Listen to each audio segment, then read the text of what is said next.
Zulma não aceita ver Candinho subir ao altar com Dita. E, tomada pelo rancor, promete impedir o casamento custe o que custar. Enquanto Dita pressente que algo ruim está prestes a acontecer, Candinho acredita que nada poderá atrapalhar seu grande dia. Mas quando a cerimônia começa, uma presença inesperada surge, trazendo segredos, intrigas e revelações capazes de virar tudo de cabeça para baixo. Será que o amor de Dita e Candinho vai resistir ao que está por vir? Ou Zulma finalmente vencerá essa disputa? Enfurecida com o casamento de Dita e Candinho, Zulma entra em casa como uma tempestade prestes a desabar. Os olhos faíscam de raiva, o rosto está tomado por um misto de fúria e humilhação. O som distante dos sinos da igreja parece zombar dela, e cada badalada é um lembrete cruel de que perdeu o homem que acreditava controlar. As crianças, sentadas na sala, brincam sem imaginar a fúria prestes a cair sobre elas. Vocês não vão para casamento algum, dispara Zulma, cruzando os braços com um olhar de quem não admite réplica. Estão de castigo, e bem merecido. O silêncio pesa no ar. Samir, tentando entender a explosão repentina, ergue o rosto, com os olhos marejados e a voz trêmula. Mas o Candinho disse que... Antes que termine, Zulma o interrompe com um grito que ecoa pelas paredes. Eu não quero saber! Berra dissimulada, tentando esconder o verdadeiro motivo de sua raiva. Aqui quem manda sou eu. Ela dá um passo à frente, como uma fera prestes a atacar. Por culpa de vocês, eu perdi o amor da minha vida. Grita, o tom carregado de ressentimento. Se eu não tenho mais amor, me resta só o ódio, e ele vai todo para vocês. As crianças se entreolham assustadas. Há em seus olhares uma mistura de medo e confusão, sem entender por que o rancor da madrasta cai sobre elas como uma maldição. Samir tenta se aproximar, mas Zulma o encara com desprezo. Anda, some da minha frente, moleque! Solta ela sarcástica.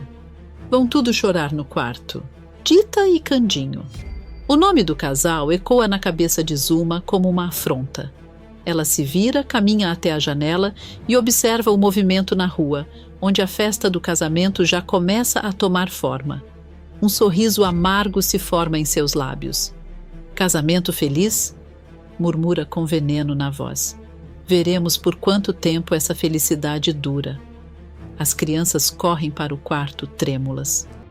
Do corredor, ouve-se Zulma andando de um lado para o outro, como quem planeja algo terrível. Ela pega um lenço, limpa as lágrimas que insistem em cair, mas logo o olhar volta a se encher de ódio. Se é festa que eles querem, então vão ter. Mas do meu jeito, diz, num tom baixo e enigmático. No quarto, Samir tenta consolar os amigos, mas todos permanecem inquietos, sentindo que algo muito ruim está para acontecer. O vento que entra pela janela balança a cortina, e uma sensação estranha toma conta do ambiente. O que as crianças ainda não sabem é que um detalhe, pequeno mas decisivo, pode mudar o rumo de tudo.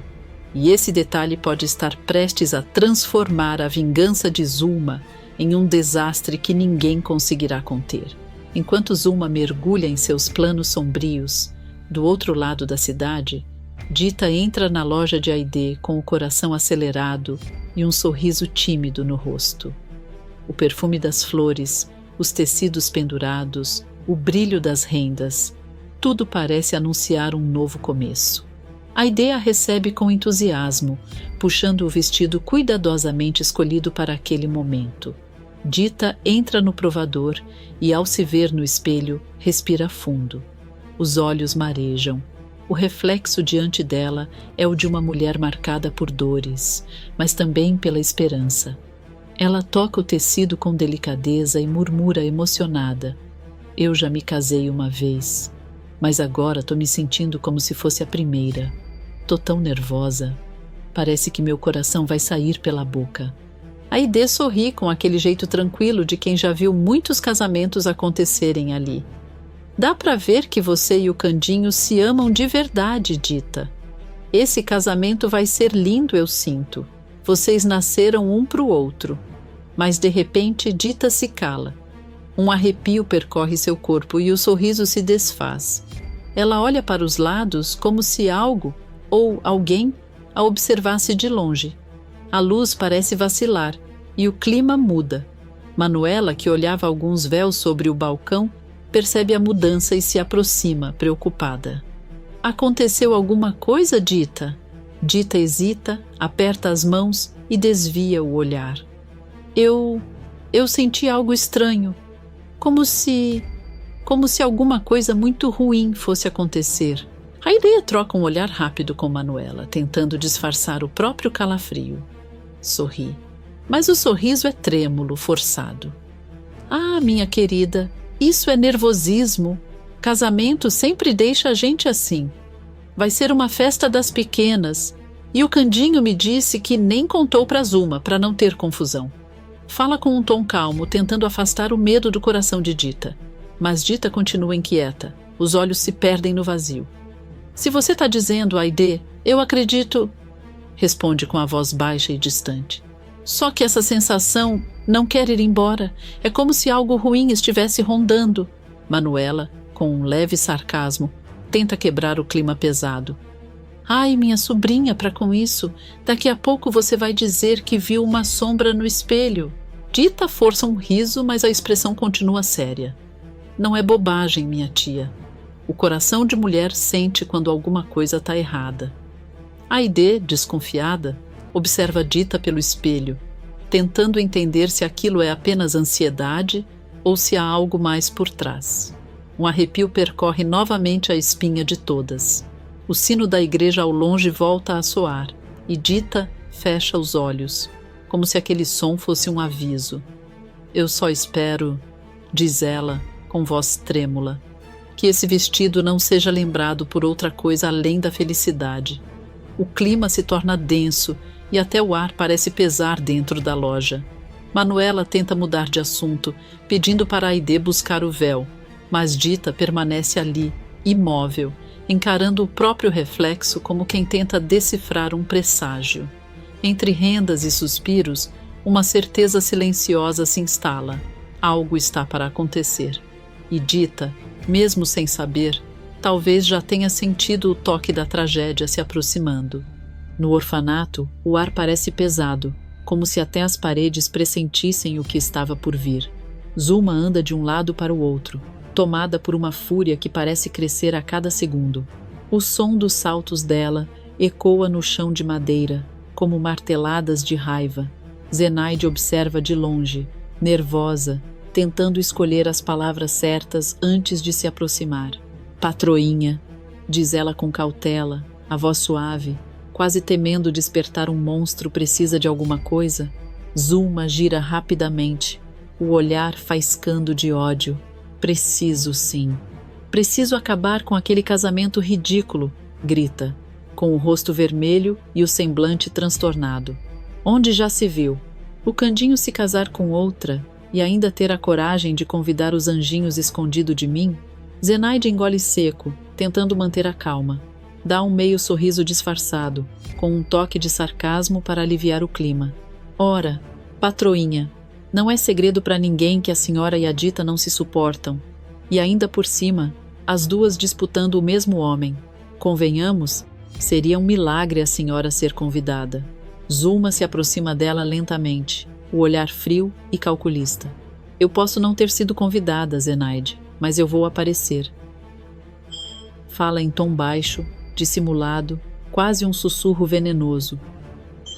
E vou mostrar para aquela Dita que Zuma não sabe perder. O sorriso que se forma nos lábios da vilã é inquietante. Há algo de diabólico em sua calma repentina. Ela se vira, ajeita o cabelo e finge serenidade. Mas seus olhos denunciam o que está por dentro. Um plano sombrio, prestes a nascer. Zenaide, desconfiada, decide se afastar. Sabe que quando a patroinha começa a falar baixo é porque a raiva virou perigo. Caminha até o quarto das crianças, onde Samir, Jasmim e Denguinho brincam sem imaginar a tempestade que se arma. Eu acho bom vocês não saírem daqui hoje, diz Zenaide, já batendo palmas para chamar atenção. A patroinha tá soltando fogo pelas ventas. As crianças param e se entreolham, assustadas. Samir, o mais curioso, se aproxima. Mas a gente quer ir no casamento. Retruca, franzindo a testa. Jasmim, com a voz doce, concorda. Ele falou que vai ser uma festa bonita, com bolo e tudo. Denguinho, o menorzinho, junta as mãos, com os olhos brilhando. Por favor, dona Zenaide, a gente quer muito ir. A gente prometeu pro Candinho. Zenaide suspira fundo, dividida entre o medo da patroa e o carinho que sente pelas crianças. Senta-se na beirada da cama e fala, tentando convencer a si mesma. Tá bom. Eu acho que vai ser bom a gente ir. Vai que a patroinha, vendo vocês felizes, desiste dessa ideia maluca de acabar com a festa, não é? Mas as palavras saem sem convicção. Zenaide força um sorriso, enquanto por dentro sabe que Zulma não é mulher de desistir. Ao contrário, cada obstáculo parece acender ainda mais o fogo dentro dela. Do outro lado da casa, Zulma observa pela janela, de braços cruzados, com aquele olhar que mistura inveja, rancor e um prazer cruel. Murmura para si mesma, com ironia. Eles acham que podem me esconder a felicidade. Mas ninguém esconde nada de mim. Seu sorriso se transforma em algo frio, ameaçador. O vento entra pela janela, balança as cortinas e apaga a vela acesa do orfanato. O que Zenaide nem imagina é que sua decisão, tomada com boas intenções, será o estopim do desastre. Levar as crianças para a festa não vai acalmar, Zulma vai acender nela uma fúria ainda maior. E quando essa mulher decide agir, ninguém está a salvo. Enquanto Zulma trama seu plano no orfanato, do outro lado da cidade, o clima é bem diferente. Candinho caminha de um lado para o outro, inquieto, tentando se concentrar nos preparativos do casamento, mas a sombra do passado ainda o persegue. No estábulo de Policarpo, ele desabafa com Asdrúbal, o amigo fiel que sempre tenta colocar juízo em sua cabeça. Eu achava que a Zulma era boa gente, Asdrúbal, diz Candinho, coçando a nuca, com um ar de arrependimento. Mas na verdade ela fez de tudo para me separar da Dita. E ainda por cima, ela não é tão boa com as crianças quanto eu costumava pensar. Como é que eu pude acreditar nela? Asdrúbal apoia o cotovelo na bancada, observando o amigo com aquele olhar misto de pena e ironia. Mas, Candinho, as crianças tentaram te alertar, lembra? Principalmente o Samir. Ele vivia tentando abrir seus olhos. Você é bom demais, rapaz, mas às vezes a bondade te deixa cego. Candinho suspira, com um sorriso amargo. Eu não queria acreditar, Asdrúbal. Eu achava que a Zulma podia mudar, que talvez fosse boa de verdade. Fala, com a voz embargada. E eu confiei nela. Confiei nas palavras bonitas, no jeito doce, mas era tudo fingimento. Asdrúbal solta uma risada curta, com um tom sarcástico. Fingimento? Aquela mulher é mestra nisso. Sabe usar lágrima como quem usa perfume. Espalha quando quer convencer. Mas o mais importante é que você logo vai estar casado com a Dita, e essa Zulma vai virar só lembrança. Candinho se volta para ele, com o olhar preocupado. Não vai ser tão simples não, responde, firme. Ela vai continuar cuidando das crianças. E se ela resolver descontar nelas o que sente por mim e pela Dita? Asdrúbal coça o queixo pensativo e depois diz em tom sério: olha, vamos fazer o seguinte. Assim que esse casamento acontecer, a gente pensa em um jeito de ajudar os anjinhos. Você sabe que eu também me preocupo com eles. Mas agora, meu amigo, o que você precisa é focar no casório. Candinho força um sorriso, mas o semblante denuncia a preocupação. Você tem razão. Só que Asdrúbal, eu conheço a Zulma. Aquela mulher não vai engolir isso calada. O amigo ri, com um toque de ironia. Pois então fica esperto. Essa história tá com cara de que vai render. Candinho tenta mudar de assunto, abrindo um sorriso mais leve. Tá certo, chega de assunto pesado. Falando nisso, eu tenho que embrulhar o presente da Dita. Asdrúbal arregala os olhos, curioso. Presente? Que presente é esse, rapaz? Candinho finge mistério, ajeitando o chapéu na cabeça com um ar dissimulado. Ah, isso é segredo, mas posso te dizer que gastei um bom dinheiro nele. Dita merece o melhor. Asdrúbal dá uma gargalhada sincera. Agora até eu fiquei curioso. E olha que o presente nem é para mim. Os dois riem. O clima se suaviza. Mas entre os risos, um olhar de preocupação ainda passa rápido pelos olhos de Candinho. No fundo, ele sente que Zuma não vai deixar aquele amor florescer em paz. O vento sopra forte, levantando o pó do chão, e um pássaro pousa na janela, batendo as asas de maneira inquieta, um sinal quase imperceptível de que a tempestade ainda não passou. Candinho observa o céu escurecer ao longe e, mesmo tentando disfarçar, o pensamento insiste em voltar para o mesmo ponto: Zuma. Asdrúbal percebe o silêncio do amigo e tenta quebrar o clima pesado com uma pitada de humor. Vai, meu amigo, termina logo esse embrulho. Se a Dita te ver com essa cara, vai pensar que você está se casando com a Zuma, e não com ela. Candinho ri, mas o sorriso vem acompanhado de um suspiro. Tomara que depois desse casamento, Asdrúbal, tudo se ajeite, porque eu quero começar minha vida de novo, longe das mentiras e das sombras do passado e ainda por cima conseguir encontrar o meu filho. Mas o destino, silencioso e traiçoeiro, já prepara suas cartas. E enquanto Candinho sonha com o futuro, Zuma, movida pelo rancor, escreve o próximo capítulo, o que pode transformar o dia mais feliz da vida dele no início de um pesadelo. O sol começa a se pôr sobre o orfanato, tingindo o céu de laranja e ouro. O silêncio do fim de tarde é quebrado apenas pelos passos apressados de Zuma, que desce as escadas com o rosto fechado, o olhar determinado e o coração tomado por rancor. A cada passo, seu salto bate firme no chão, como se anunciasse o início de algo terrível. Zenaide, que organizava as roupas das crianças no varal, percebe a patroinha atravessando o pátio e corre até ela, já sentindo que vem confusão. "Para onde é que a senhora vai, patroinha?" pergunta, tentando parecer calma, mas com a voz trêmula. Zuma para, ergue uma sobrancelha e dá um risinho debochado. "Não que eu te deva satisfação, Zenaide, mas já que tá tão curiosa", responde com sarcasmo, virando o rosto de lado. "Eu vou resolver umas coisinhas antes de impedir aquele casamento." Zenaide arregala os olhos, o pânico estampado no rosto. "Ainda não tirou isso da cabeça, patroinha?" Implora, com as mãos unidas. "Pelo amor de Deus, não faça isso. Não vale a pena." Zuma se vira bruscamente, os olhos faiscando como brasas. "Ah, francamente", dispara, com desdém.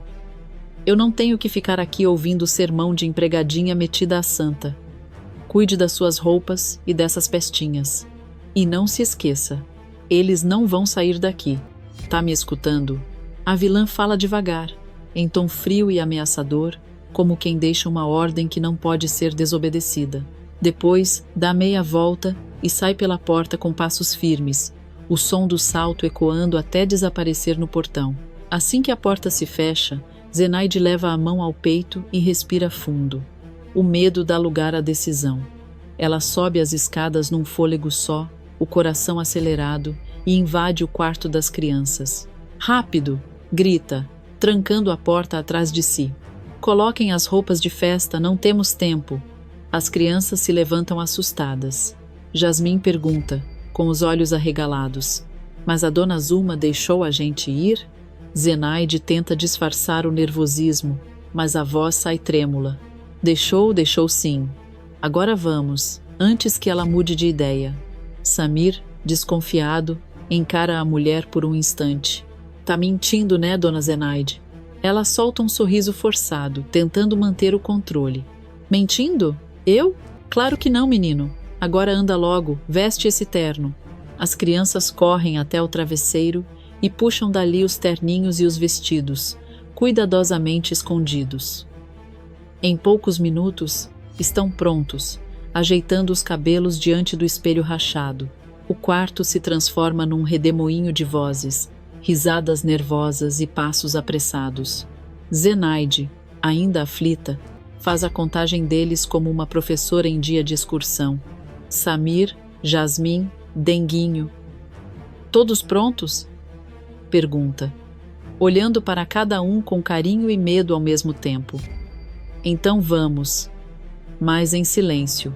Ela abre a porta devagar, olha o corredor vazio e sinaliza com a mão para que a fila se forme.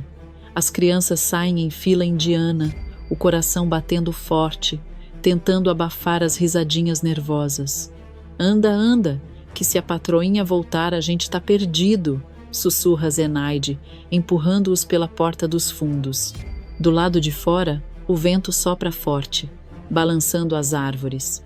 Zenaide segura as mãos das crianças e começa a caminhar apressada pela rua de terra, olhando para trás a cada esquina, temendo ver Zuma surgir das sombras.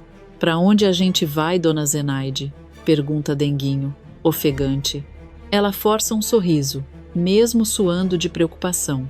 Para um lugar onde vocês deviam estar desde o começo. As crianças sorriem, cheias de alegria, sem imaginar que aquele gesto inocente pode acender a fúria de uma mulher que já perdeu tudo, menos o desejo de vingança. Enquanto seguem em direção à igreja, o orfanato fica para trás, envolto em um silêncio estranho. Uma cortina balança na janela aberta, como se despedisse deles, e ao longe, uma nuvem escura começa a cobrir o céu, sinal de que a tempestade que Zuma carrega dentro de si está prestes a desabar sobre todos. Enquanto os convidados começam a ocupar os bancos decorados com flores do campo, o clima é de alegria e expectativa. Candinho, vestido com seu terno simples, mas alinhado, tenta disfarçar o nervosismo ao lado de Policarpo, que lhe dá uns tapinhas nas costas para animar. O caipira olha para o relógio, ajeita o lenço no pescoço e murmura, tentando parecer confiante. Ela vai chegar, eu sei que vai. De repente, um burburinho toma conta do local. As crianças chegam correndo, lideradas por Zenaide, todas arrumadinhas e com os olhos brilhando. Candinho se emociona e, com um sorriso que mal cabe no rosto, exclama: Eu sabia que vocês iam vir. Policarpo se alegra com a cena, mas Samir, mais tenso, se aproxima e fala em voz baixa, quase sussurrando. A gente veio escondido da Zuma, mas seu Candinho, eu acho que ela tá tramando alguma coisa ruim. Candinho franze o senho, a alegria dando lugar à preocupação. Como assim, menino? Que conversa é essa? O que ela tá aprontando agora? Samir olha para os lados, desconfiado, e responde. A gente não sabe direito, nem a Zenaide. Mas a dona Zuma. Ela disse que não vai deixar o senhor se casar, de jeito nenhum. Policarpo arregala os olhos e comenta em tom sarcástico. Ora, essa mulher não cansa de se meter na vida dos outros, não? Candinho respira fundo, tentando se manter calmo, mas sua voz entrega a atenção.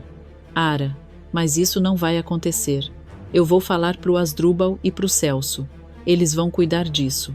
Antes que ele pudesse se mover, a marcha nupcial começa a tocar. Todos se levantam. Candinho leva a mão ao peito, sentindo o coração acelerar, e comenta aflito. Ih, rapaz, não vai dar mais tempo. Não. Do lado de fora, Dita segura o buquê com as mãos trêmulas. Está radiante, mas sente o coração disparar de um jeito estranho, como se algo dentro dela tentasse avisar. Sorri nervosa, ajeita o véu e, antes de receber o sinal para entrar, olha para o lado e congela. Lá está Zuma, de vestido escuro, parada entre as árvores, observando tudo com um olhar carregado de rancor. O sorriso de Dita desaparece. Ela estreita os olhos, tentando entender o que a vilã segura nas mãos, um pequeno embrulho metálico que brilha reluzente. O que essa mulher está fazendo aqui? Murmura para si mesma, sentindo um arrepio percorrer o corpo. Quer saber? Eu vou lá falar com ela.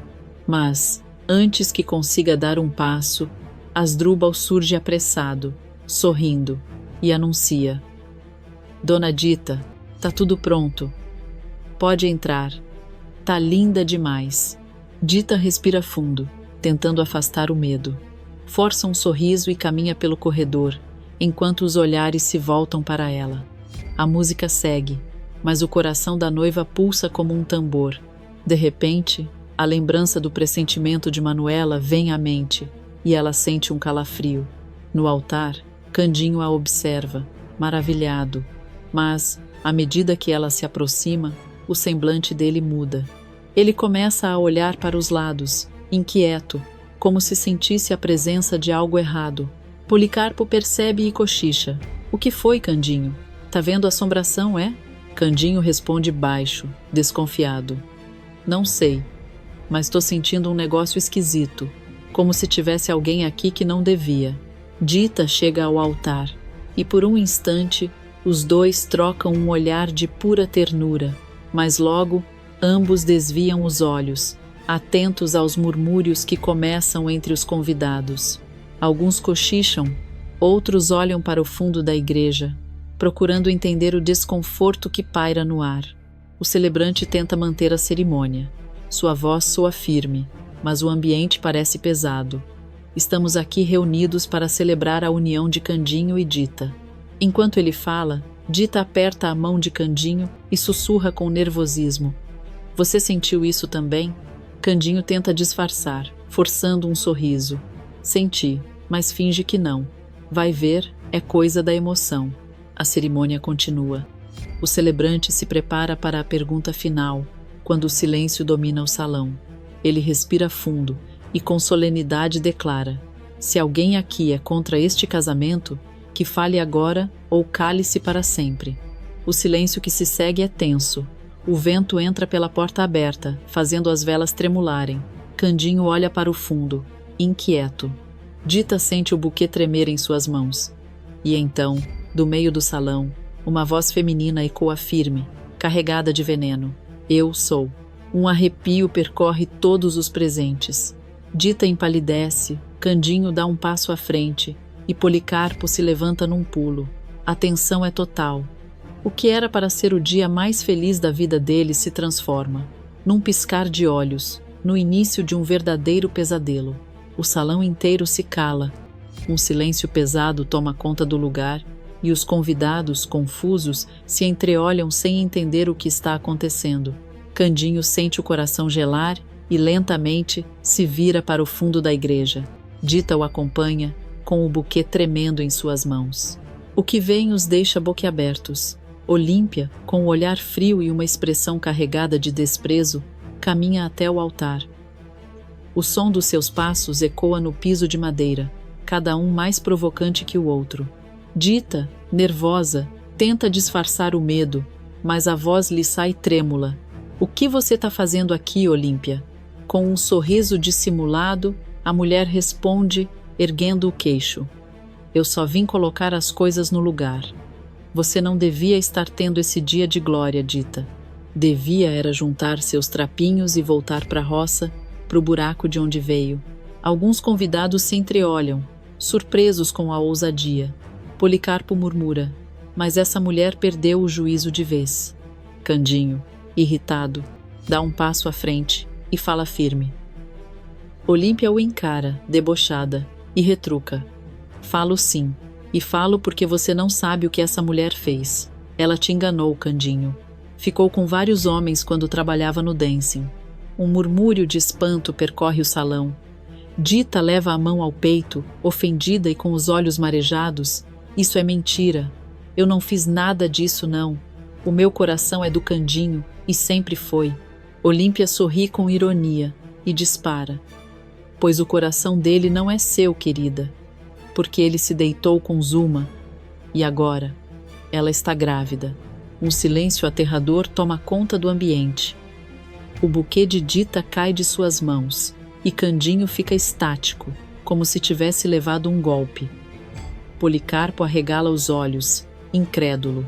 As crianças se abraçam, assustadas. Nesse momento, Zuma entra, teatral como sempre, colocando uma das mãos sobre a barriga e fingindo dor. É isso mesmo, diz ela, com a voz carregada de falsa emoção. A única que soube foi a Olímpia. Eu fui chorar no colo dele, sabendo que o pai do meu filho estava se casando com outra, e ela não aguentou. Teve que vir dizer umas poucas e boas. Candinho tenta falar, mas a voz lhe falha. Samir, revoltado, se adianta e grita: isso é mentira. A Zuma não tá grávida coisa nenhuma. Zuma o encara com um olhar furioso e rosna: cale-se, moleque insolente. O assunto aqui é entre eu e o Candinho. A tensão aumenta. Dita, trêmula, dá um passo para trás e Manuela surge de repente, colocando-se à frente da sobrinha.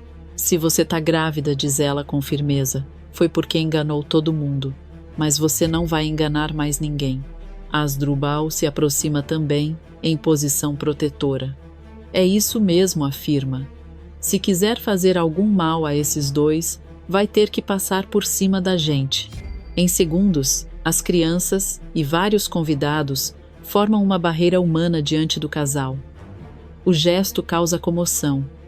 O povo murmura, alguns aplaudem, e Zuma começa a perder o controle. O rosto dela se distorce de raiva.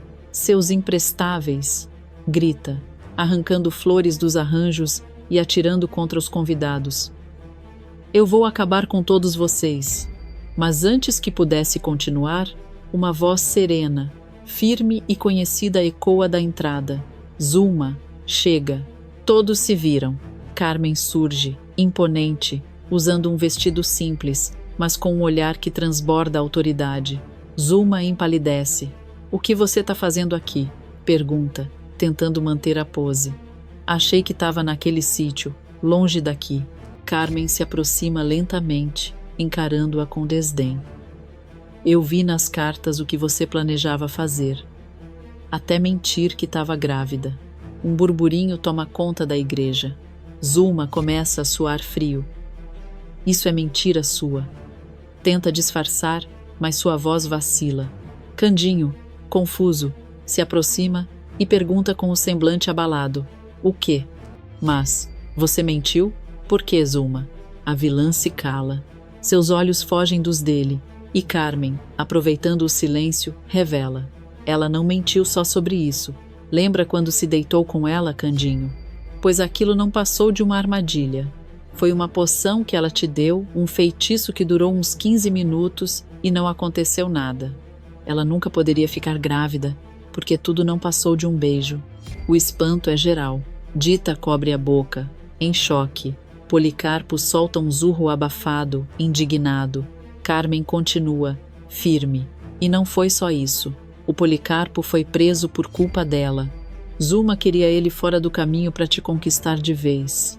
Zuma grita, descontrolada. Sua traidora, traidora. E avança em direção a Carmen. Mas é contida pelos convidados, que agora estão completamente contra ela. Alguns começam a vaiar, outros se aproximam, furiosos. Zuma, percebendo que perdeu o controle, sai correndo pelo local, tropeçando nas flores, gritando e sendo perseguida por todos. O véu de Dita se solta e voa no ar, enquanto Zuma desaparece porta afora, em meio à confusão. Candinho respira fundo, tentando entender tudo. Olha para Dita, visivelmente arrasado, e diz com tristeza: eu não acredito. Ela conseguiu arruinar com tudo minha flor. Mas Dita, ainda emocionada, segura a mão dele e retruca com doçura e firmeza: não conseguiu não. O celebrante ainda está aqui, e só falta a gente dizer o sim. Candinho olha para ela, os olhos marejados. A música recomeça, suave, e o público, agora comovido, aplaude. Os dois se olham, e Candinho, tomado pela emoção, a beija com ternura. O celebrante, sorrindo, abençoa o casal diante de todos. Entre aplausos e lágrimas, Dita e Candinho finalmente se casam, provando que o amor deles era mais forte que qualquer mentira. E enquanto o sino da capela toca, Zuma, do lado de fora, observa de longe, com os olhos marejados e o coração em chamas. A vingança que ela jurou ainda não acabou. E todos ali sentem que aquele casamento foi apenas o começo de uma nova batalha. Zuma trama para se aproximar do caipira e manipular Celso. Após Simbá mentir dizendo que o burro Policarpo o machucou, Candinho resolve visitar o amigo na cadeia. A expressão do caipira mistura tristeza e indignação. Ele entra devagar, com o chapéu nas mãos, e suspira antes de se aproximar da cela. Foi isso, meu amigo. O sabiá acha que ele está mentindo, diz Candinho, com um meio sorriso de quem não acredita na própria sorte. Policarpo solta um zurro alto, balançando as orelhas como se tentasse falar. Candinho franze a testa, disfarçando o desespero com ironia. Você também acha? Claro que acha. Você é inocente, Policarpo. Mas o problema é que a gente tem que fazer ele abrir o bico. O burro responde com outro zurro, mais curto, como quem concorda. Candinho dá um passo para trás, coçando o queixo, pensativo. Eu também pensei nisso, comenta em voz baixa. Mas fiquei sabendo que a Carmen saiu da cidade. Ao ouvir o nome, Policarpo faz um barulho mais forte, quase impaciente. Candinho ri de leve, tentando aliviar o clima pesado. Ah, então você entendeu o que eu tô pensando, né? Pois é, o plano é pra lá de inteligente. Eu vou fazer isso mesmo, e o Simbá não vai ter outra alternativa senão contar as verdades. Nesse instante, o som de passos ecoa no corredor. Candinho se vira e vê Araújo se aproximando, sério, com um olhar desconfiado. Candinho, que bom que você está aqui, diz o homem, cruzando os braços com um ar dissimulado. Acabei de receber uma notícia sobre o destino do Policarpo, e não são nada boas. Candinho arregala os olhos, o sorriso morre no rosto. Que notícias são essas? Pergunta com a voz embargada. Não vai me dizer que... Ele não consegue completar a frase. O silêncio pesa. Policarpo solta um som triste, e Candinho sente as lágrimas ameaçarem cair. Araújo suspira fundo antes de revelar, com certo tom frio. Infelizmente, o Policarpo vai ser transferido. O caipira dá um passo à frente, inconformado. Transferido? Mas para onde, Araújo? Questiona, tentando manter a calma, mas a raiva transparece em cada palavra. O homem desvia o olhar, com um leve tom de sarcasmo na voz. O juiz preferiu não revelar o destino. A ideia é que você nunca consiga resgatar o Policarpo. Candinho fica em choque. O sangue ferve, o semblante muda. Nunca? Repete rindo sem humor. Esse juiz pode achar o que quiser, mas ele não manda na amizade, Araújo. Ele não pode separar dois amigos assim como se fossem coisas. Araújo tenta argumentar, mas Candinho já se aproxima da grade e abraça o pescoço do burro, firme e emocionado. Escuta aqui, Policarpo, diz com a voz trêmula, mas decidida. Eu vou tirar você daí hoje mesmo, custe o que custar. Pode anotar. O Candinho não vai deixar o melhor amigo apodrecer nessa cela por causa de mentira de covarde. Araújo observa de longe, apreensivo, tentando disfarçar o nervosismo. Candinho, determinado, se afasta da cela com o olhar firme, já traçando em silêncio o plano genial que mudará o rumo de tudo. Algum tempo depois, Candinho chega ao orfanato com um largo sorriso, tentando disfarçar a ansiedade que ainda carrega pelo destino de Policarpo. As crianças correm em sua direção, pulando e gritando de alegria. Hoje vai ter jantar na minha casa, anuncia Candinho, erguendo os braços, como se o entusiasmo pudesse afastar o peso que sentia. Quero todos vocês lá. Os pequenos aplaudem e se espalham pelo pátio, e Candinho percebe Zuma se aproximando com aquele jeito confiante de sempre. Ela sorri e fala com certo tom provocador.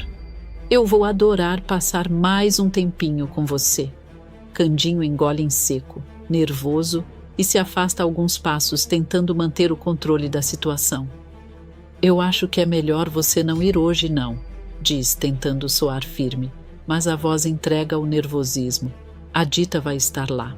Zuma franze a testa, surpresa e irritada, com um leve sarcasmo em cada palavra. De novo isso? Rebate, cruzando os braços. Eu sou sua namorada, Candinho. Sou eu que tenho que ir nesse jantar. O caipira respira fundo, olhando para os lados como se buscasse uma saída, mas mantém a postura rígida. É por isso mesmo que você não deve ir, Zuma, responde com um tom dissimulado, quase como se estivesse ensinando uma lição. Nós nem namora. Até você aprender isso direito, é melhor ficar bem longe de eu. Zuma arregala os olhos, surpresa com a franqueza inesperada. Ela dá um passo à frente, tentando demonstrar autoridade, mas sem deixar de mostrar que está ferida. Então você acha que pode mandar em mim? Pergunta com desconfiança. Eu que sou sua namorada? Interessante. Candinho a encara, tentando equilibrar firmeza e paciência. Não se trata de mandar, Zuma.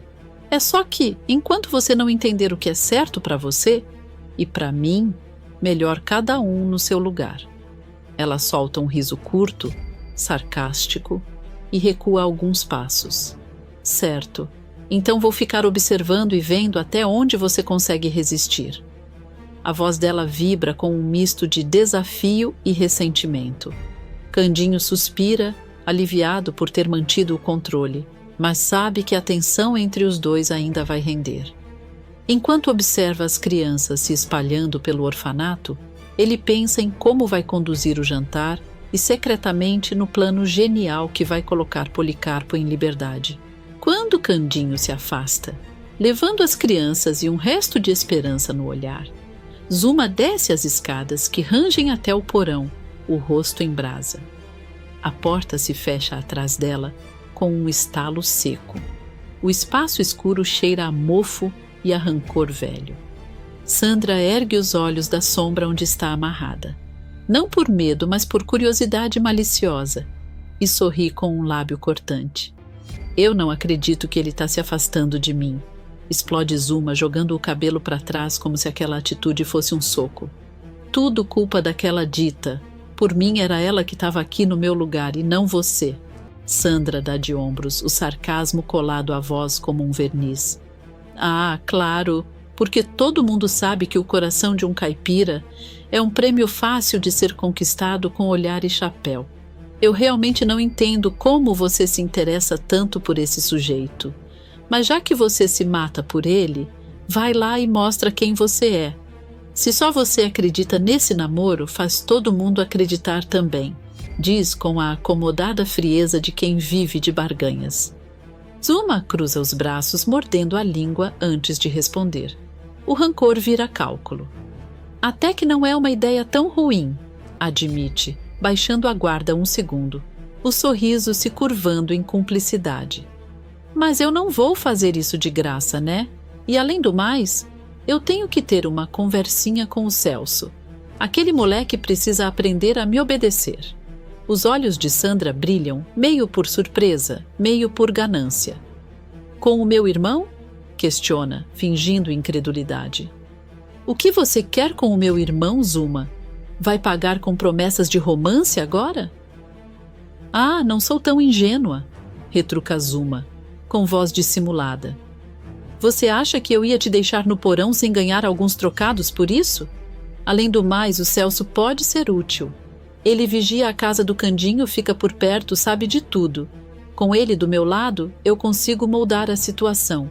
Fala, saboreando cada palavra como se fosse veneno doce. Sandra solta uma risada curta, desconfiada e acomodada ao mesmo tempo. Então é isso. Você me usa como peça de teatro. E eu dou aplausos em troca de uns trocados. Ela inclina a cabeça, avaliando Zuma como quem pesa moedas. Mas cuidado, menina. Se você forçar demais a corda arrebenta e a culpa cai em quem manipulou. Zuma pisa firme no argumento. Eu sei brincar com fogo, Sandra. Mas também sei onde soprar para apagar a chama quando convém. Celso entra no jogo e Candinho acredita em mim.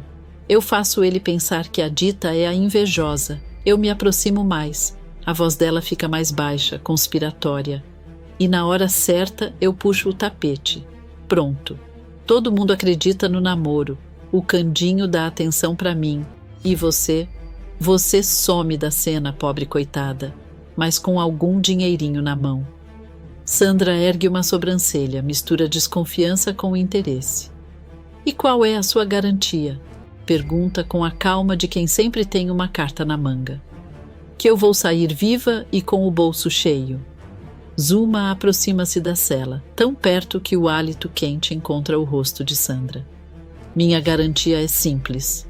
diz, mordaz. Eu sou mais esperta que a Dita, e se por acaso algo der errado, sempre tenho uma carta a mais. Eu tenho o Celso, e ele vai me obedecer. Um silêncio tenso se instala. O barulho distante da cidade parece um relógio, marcando o tempo que separa a promessa da traição. Sandra, apesar do tom de cautela, não esconde um brilho de ambição. Tudo bem, conclui, quase em sussurro. Me ajude a sair dessa e eu faço o que for preciso para garantir que você consiga o candinho. Mas lembre-se, quando o jogo virar, eu quero minha parte. E se me trair, eu vou fazer questão de que o mundo inteiro saiba o seu nome. Zuma sorri, satisfeita com o acordo selado na penumbra. Combinado, diz fingindo doçura. E o resto eu resolvo com o Celso. Ela sobe as escadas com passos leves, deixando Sandra sozinha com a sua raiva calculada. À medida que a porta fecha, a sensação é de que 2 peças perigosas foram colocadas no tabuleiro e que o jantar de Candinho será só o início de uma partida onde ninguém joga limpo. Todos se movimentam na casa de Candinho como quem monta um palco. Panelas cantam, pratos tilintam e a expectativa paira no ar. Há risos nervosos, olhares que se cruzam com perguntas mudas. Mas há também um detalhe que poucos percebem e que promete virar a noite de cabeça para baixo. As crianças chegam correndo, invadem a sala e logo encontram Simba. O menino tenta sorrir, mas o sorriso é curto. Ele observa os colegas com um desconforto que ninguém consegue decifrar por completo. Simba fica de lado, mexe nas mãos, e quando alguém o chama para brincar, ele inventa uma desculpa. Não tô com vontade agora, diz. A voz trêmula. Olhos procurando refúgio em Candinho. Lá fora, Celso vigia o movimento com ares de guarda noturno. Ao perceber Zuma chegando, fecha o semblante. Eu sabia que você ia aparecer, fala seco. Por isso pedi para ficar te vigiando aqui fora. Zuma sorri com aquele sorriso que não chega aos olhos, afiado como lâmina. É melhor você me deixar entrar, Celso, senão vai ser muito pior para você, provoca, dissimulada. Celso crava os punhos no bolso, tenta disfarçar a tensão com um tom seco. Esquece, você não vai entrar. Zuma inclina a cabeça, ridicularizando a resistência com sarcasmo calculado. Ah, claro, porque eu respeitaria uma recusa sua. Ela se aproxima, e a voz vira um sussurro venenoso. A sua irmã tá no meu porão, Celso. Então é melhor você não tirar a minha paciência. Uma sombra passa no rosto de Celso. O sangue some. Sandra, balbucia, incredulidade misturada com medo. Isso é impossível, ela tá. Zuma corta a defesa com frieza.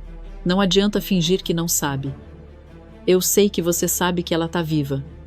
Agora responde. Vai me ajudar ou sua irmã desaparece pro mundo? A ameaça fica no ar como fumaça. Celso, dividido entre o amor pela irmã e o medo da chantagem, sente o chão tremer sob os próprios pés. Na cozinha de Candinho, o ambiente fervilha com a preparação do jantar. Panelas chiando, utensílios batendo e o aroma dos doces recém-prontos enchendo o ar. Candinho, sério, caminha até Quitéria, com passos firmes, como se cada palavra carregasse um segredo. Quitéria, eu preciso que você faça um favor para mim, diz, olhando de canto de olho, avaliando se alguém escutava. Quitéria, sempre com aquela postura calculista e ligeiramente desafiadora, ergue uma sobrancelha. Claro, o que você precisar, Candinho responde, com um sorriso que mistura curiosidade e cautela. Candinho entrega um pequeno frasco de vidro, transparente, quase discreto, mas que carrega um plano secreto. Eu quero que você coloque isso em todos os doces, afirma, sem deixar espaço para discussão. Quitéria arregala os olhos. O reflexo da desconfiança brilha no olhar. Mas o que é isso? Pergunta, inclinando a cabeça, examinando o conteúdo. Eu não vou estragar os meus doces. Candinho cruza os braços, encara-a com firmeza, mas há um toque de dissimulação no sorriso. É uma receita que o Policarpo me ensinou, diz, quase como confidenciando um segredo antigo. Mas não precisa se preocupar. Eu já experimentei, e não tem gosto de nada. Quitéria dá uma risadinha nervosa, cruzando os braços, mas a voz mantém uma ponta de sarcasmo. Olha lá, hein? Eu só vou fazer isso porque foi o senhor que me pediu. Mas se alguma coisa acontecer, não vai ser minha culpa, alerta, fingindo firmeza, mas no fundo curiosa para ver o efeito. Pouco depois, Candinho e Quitéria entram na sala carregando a bandeja de doces. As crianças correm, rindo e se empurrando levemente para pegar os primeiros. O barulho infantil preenche o espaço, mas Simbá se mantém retraído, os olhos baixos, desconfortável com toda aquela euforia.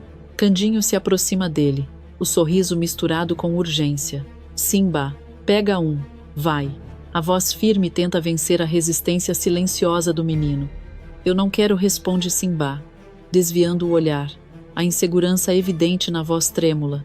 Candinho se abaixa, olhos nos dele, como se falasse para o coração do garoto. Por favor, Simbá, sou eu que tô te pedindo. Coma um, insiste, a paciência controlada, mas firme. Simbá suspira, resignado, sentindo que não há saída, e dá uma mordida no doce, sem imaginar que aquela simples ação poderia desencadear uma reação inesperada. De repente, a porta se abre com um estalo seco e Zuma aparece, apoiada no ombro de Celso. A expressão dela mistura sarcasmo e prazer em provocar.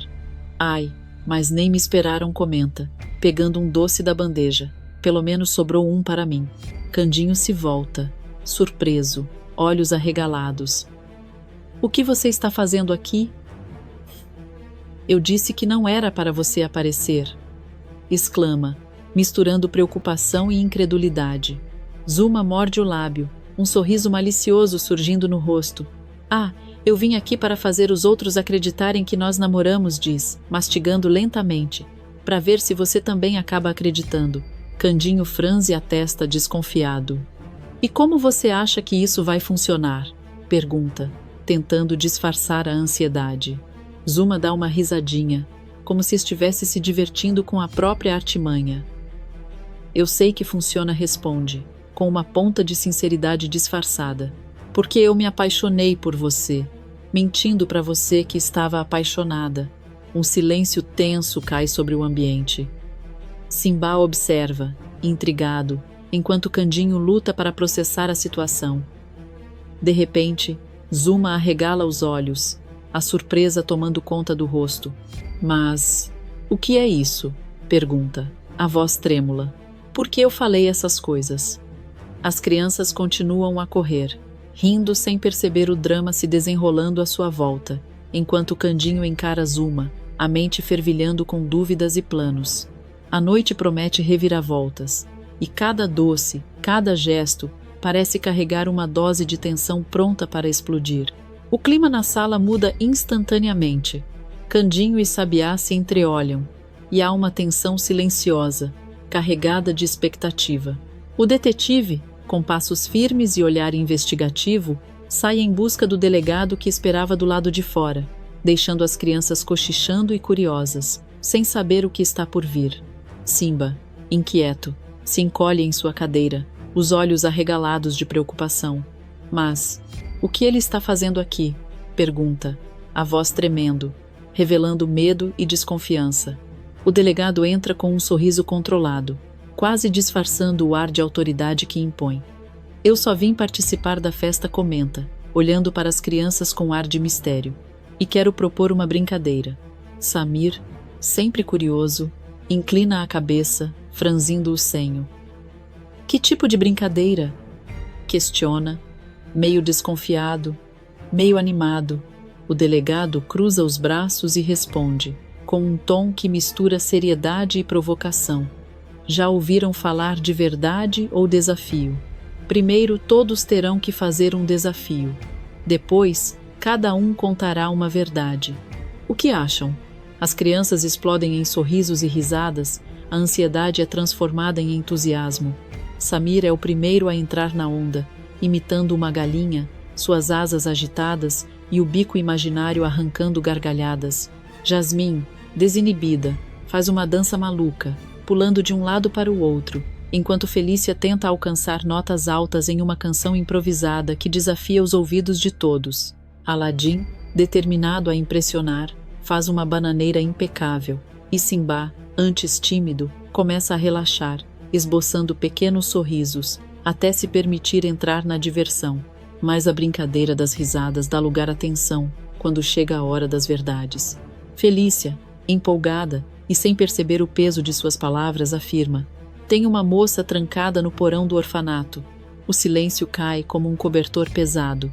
Todos os olhares se voltam para Zuma, que mantém uma postura desafiadora, como se estivesse orgulhosa de sua própria ousadia. Ah, não é uma moça qualquer, diz, a voz firme, provocativa. É a Sandra. Eu coloquei ela lá para pedir um resgate para o Celso. Celso empalidece, a cor desaparece do rosto e a incredulidade toma conta. Ele começa a gaguejar, sem saber como reagir. Não, isso não pode ser verdade. Minha irmã, o delegado, franzindo a testa, parece incrédulo. Mas a Sandra nem está viva, declara, o choque evidente na voz. Zuma cruza os braços, desafiadora, sorrindo com sarcasmo. Está sim. Ela mentiu para não ir para o Chilindró. E, falando em Chilindró, eu denunciei o Policarpo, mesmo sabendo que ele era inocente. Os olhos de todos se arregalam. Sabiá observa a cena, atento a cada detalhe, a expressão impassível, tentando entender se é verdade ou armadilha. Zuma comenta com um misto de ironia e diversão. Nossa, mas esse jogo é envolvente mesmo, não é? Gente fala sem pensar. O delegado se aproxima de Simbá. Abaixa-se até a altura dele, a voz firme, quase ameaçadora. E então, quer dizer alguma coisa? Simbá engole em seco, olhos marejados. O medo e o peso da culpa o prendem por um instante, mas ele finalmente encontra coragem. O Policarpo não me empurrou, admite, a voz tremendo. Eu queria fazer uma maldade com ele e ele soltou um zorro para mim. Eu me assustei e caí sozinho. Ele não fez nada. Candinho, ainda incrédulo, se aproxima e pergunta, a mistura de frustração e cuidado na voz. E por que você mentiu? Simbá, com o olhar baixo, a sinceridade finalmente rompendo o medo, explica. Eu só queria um pouquinho de atenção. Quando você começou a cuidar de mim, eu não consegui falar a verdade. Mas também não queria que você e o Policarpo fossem para o Chilinder. Eu sei que você nunca vai me perdoar, porque eu separei vocês dois. O silêncio toma conta da sala. Cada personagem sente o peso das palavras. As crianças observam, curiosas, e os adultos tentam processar a trama que se desenrolou diante deles. Candinho respira fundo, abraçando Simbá de maneira protetora, mas também com a consciência de que a noite ainda reserva muitas surpresas. O ambiente ainda está carregado de tensão, com os olhares atentos das crianças e adultos se alternando entre Simbá, Zuma e Candinho. Candinho se aproxima do menino, os olhos brilhando com uma mistura de alívio e compaixão. Eu perdoo você, sim, diz, firme, mas gentil. Eu devia ficar bravo, mas você é só um menino sozinho. Eu já fui assim, acredita? Quem sabe agora, depois disso tudo, você não aprende a ser melhor. Simbá, emocionado, sente o coração acelerar. Ele olha para Zuma e, com uma leve piscada, transmite uma mensagem silenciosa, divertida e cúmplice, sem que ninguém mais perceba. A menina sorri, quase imperceptivelmente, percebendo que aquela pequena vitória era só deles. Enquanto isso, no pátio, a movimentação da polícia sinaliza que algo está prestes a acontecer. Policarpo, confuso mas feliz, é chamado para ser liberado. Candinho corre até ele, abraçando o burro com toda a ternura que só um verdadeiro amigo pode demonstrar. Eu não sei nem como agradecer, murmura Candinho, acariciando a cabeça de Policarpo. E obrigado por me ensinar os ingredientes do soro da verdade. Foi a diferença entre a mentira e a justiça. Sabiá observa de longe, com um sorriso discreto e sarcástico nos lábios, como se quisesse dizer, finalmente, justiça à moda Candinho. As crianças, encantadas, batem palmas, rindo e comemorando cada movimento. enquanto a atmosfera muda de tensão para alegria. Logo em seguida, o delegado se aproxima com expressão grave, mas controlada. Ele aponta para Sandra, que tenta disfarçar o nervosismo. "Venho buscar você", declara firme. Sandra, percebendo que não há escapatória, abaixa a cabeça, mas ainda mantém uma ponta de orgulho na postura. Zuma, percebendo que a noite está virando contra seus planos, não consegue esconder a frustração. A policial a conduz até a delegacia e, irônica e cruelmente, a coloca na mesma cela que Sandra. Zuma revira os olhos e sussurra com sarcasmo: "Ora, pelo menos agora posso conversar com minha amiga." As crianças cochicham entre si, algumas rindo discretamente, outras apenas observando a cena com incredulidade. Candinho, por sua vez, respira fundo, aliviado. Ele percebe que, apesar das confusões, a verdade e a amizade prevaleceram. Ele olha para Simba e diz com um sorriso: "Hoje foi um dia difícil, mas acho que todos nós aprendemos alguma coisa." Policarpo, animado, solta um zurro triunfante como se celebrasse a própria liberdade. Candinho olha para ele e ri. "Esse é meu amigo. Nunca mais vamos deixar ninguém nos separar, não é mesmo?" Enquanto a noite se encerra, o clima mistura alívio, pequenas vitórias e lições aprendidas. O orfanato respira aliviado e Candinho observa cada rosto, satisfeito por ter conseguido transformar um caos em uma noite de aprendizado, justiça e união.